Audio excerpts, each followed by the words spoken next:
So it's everyone's aim really, isn't it, to get that developer working on your store who not only does exactly the job you need and does it well, but who you can absolutely trust with your store and the development of your store, and trust them to do a really great job, to stick to the spec and just have a great working relationship with. Now that kind of thing takes a bit of time, doesn't it, to establish. You don't have trust between two parties immediately when you start a working relationship. So what are the ways in which you can begin to build that trust between your developer who's working on your store? That's what I'm going to talk about today.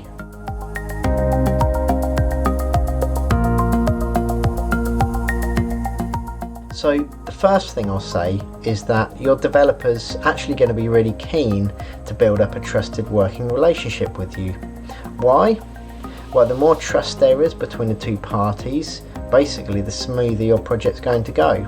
So if you can give your developer a project to do, or a spec to do, or a ticket to do, and you can trust that they're going to go off and do that exactly as you need it to be done, then that's a really great thing to have in terms of working on your project. That's basically the aim, that you can understand that you don't need micromanagement for a project who's really trusted in doing a good job, and you can just deliver tasks and tickets to your developer and really know that they're going to deliver what you're after.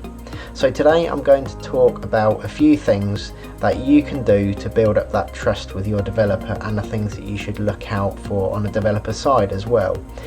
Trust obviously takes time to build up, it takes time and effort from both parties, but there are definite ways and definite things that you can do which really help to build that in the first instance. So let's get on to point one.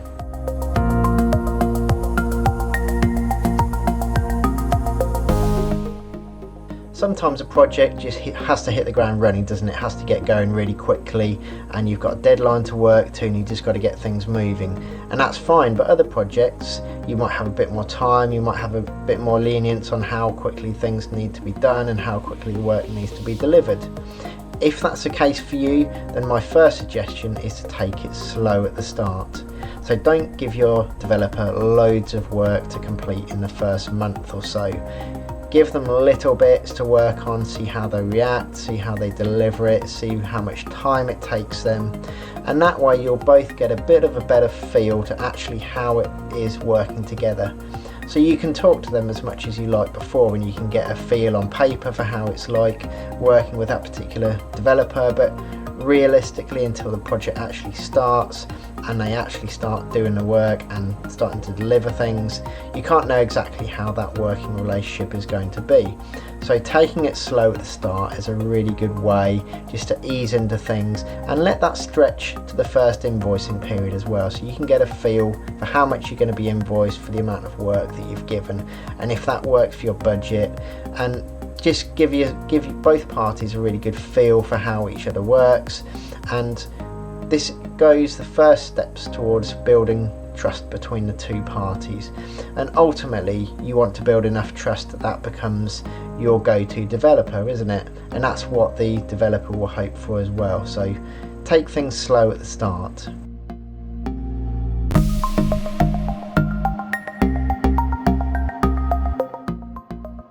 A really important one to discuss is the budget that you've got available. So discuss that with the developer right at the start. Before you even start any work or agree to work with that developer, you should have discussed the budget. That's not so that they can be nosy and see how much money you've got to spend and how much they can get out of you. That's not the developer's aim at all. The aim of the developer is to tailor their work according to what budget you've got. And if you've got, say, a spec that you want them to deliver and a certain feature you want them to add to Magento or something like that, then they will then be able to make suggestions on perhaps a better way to do that particular feature according to the budget that you've got available to you. So the developer will always have your best interests at heart. They won't just be trying to make money off you. So the budget is a really important one, because then they can make these great suggestions which maybe you hadn't thought of about different ways to work on particular aspects of your store and particular features, which will really help you to cut that budget down and get on the ground running with minimal outgoings. So that's a really great one to discuss right at the start, is a budget. And for some people it's a little bit of a thorny issue, but I really think it's an important one to discuss, because that can really create blockers further down the line if you don't discuss that right near the start.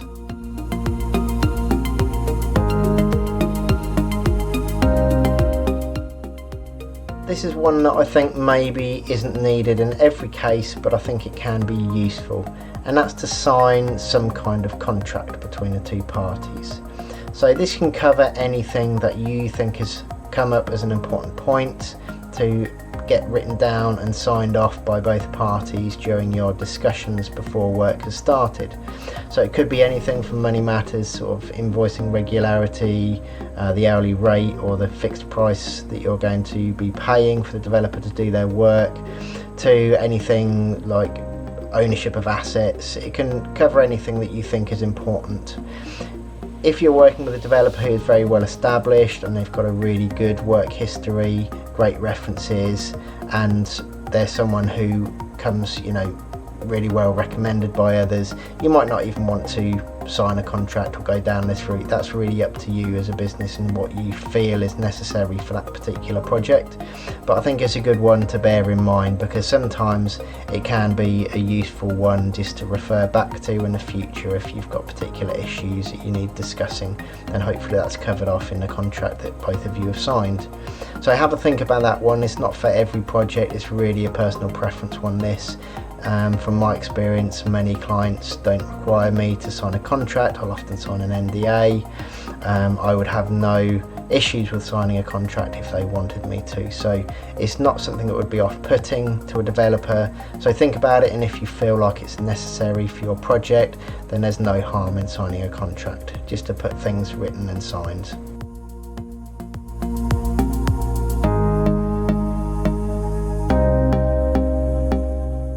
Especially at the start of a project, but also throughout, something which is really important is clear communication from both parties. So you want to make sure that you're giving the developer as much information as possible. So what I generally ask for from clients when I'm starting a project is basically the more information the better. The more you can give me, the more you can give me about the information, the spec of your project, what you want to achieve, any surrounding information that's relevant and important. That's a really great thing to give to the developer. The more information they have, the bigger picture they'll have about your project. And that's a really great way to start building trust, actually, because the more information they have as a developer, the more accurately they're going to perform the work that you need them to. So make sure that you've got clear communication and good communication between both parties. So not only should you give them all the information that they need as a developer, the developer should be very clear and responsive and talking to you about the information you've given them. They might have some questions about it in order to get their head around the entire sort of project and the wider picture that you're trying to achieve. So clear communication is really, really key, and the more information you can give to the developer is a really great thing at the start of the project, particularly because then they'll have a really good overview of what you're trying to do there.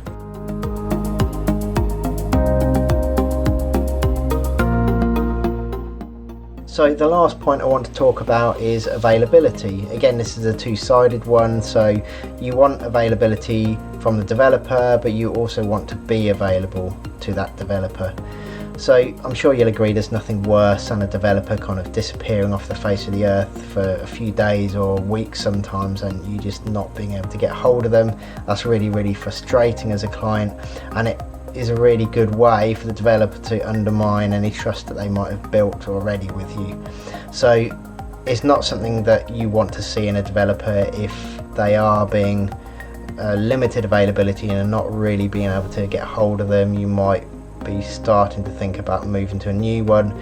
You have to be the judge of that really on a case-by-case basis. Perhaps you've had lots of really, really great work in the past, and that developer is just going through a particularly busy period at the moment, which happens to all of us.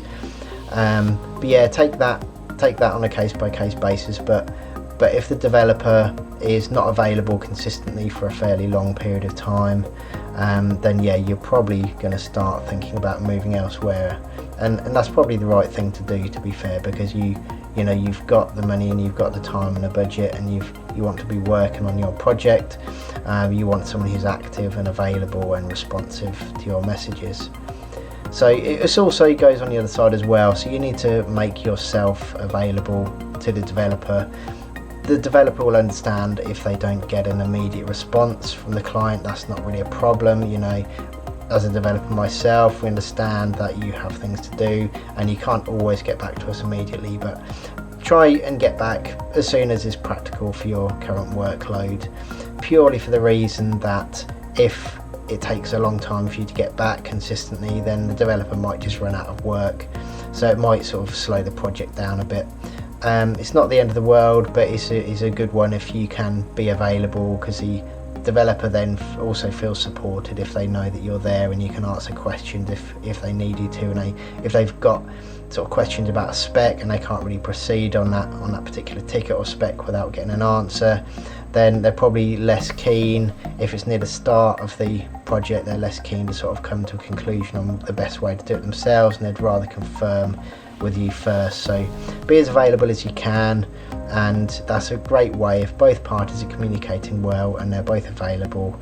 That's a really good way to continually build up trust over time as well.